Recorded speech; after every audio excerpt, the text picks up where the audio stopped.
和尤昌发一起遨游音乐世界。创作者：尤昌发，制作者：谢朝忠。旋律的音乐感。旋律音乐感的运作，第一件事永远是音量。母亲叫我的歌，音量的运用，就是一般旋律里面最常见的方法。一个旋律一定是由许多高低的曲线组成的。这一首曲子的曲线就是我在五线谱上标示的样子。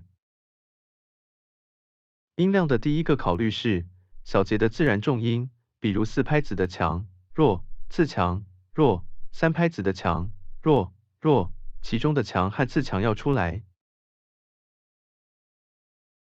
其次，重音的安排和旋律曲线有关，曲线的高音，比较长的音比较大声。原因是唱歌的时候，高的、长的音比较费力。母亲叫我的歌，第一和第二个曲线是向下的，最开始的音是比较高、比较长的音，所以它最大声。第三个曲线最重的音也是最高、最长的音。请注意这个音在弱拍的地方出现，弱拍出现比较长的音是跟正常的强弱拍不一样的，叫做切分音。切分音一定是重音，目的是节奏有变化，是音乐里常用的手法。但是切分音前面的音才是小节本来强拍的音，所以这个切分音要演奏的比原来重的感觉轻一点。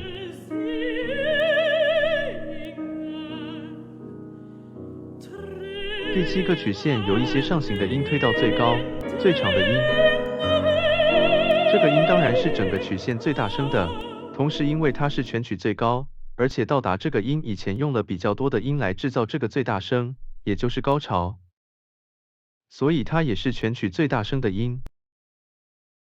最后是一串下行的音，所以重音在最开头的音，又因为这个下行用了比较多的音，比起前面下行的线条，有更强的结束感觉。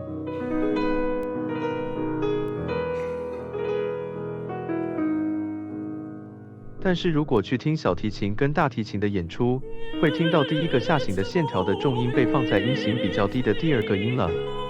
这种反常的做法常见于弦乐器，因为弦乐器在演奏的时候虽然是模仿歌唱，但事实上他们在身体上没有像歌者那样完全由身体发出声音。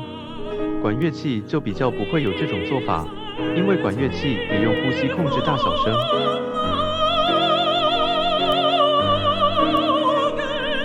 不过，第二个下行的音型虽然跟第一个完全一样，这两位弦乐家奏的就跟歌者一样了。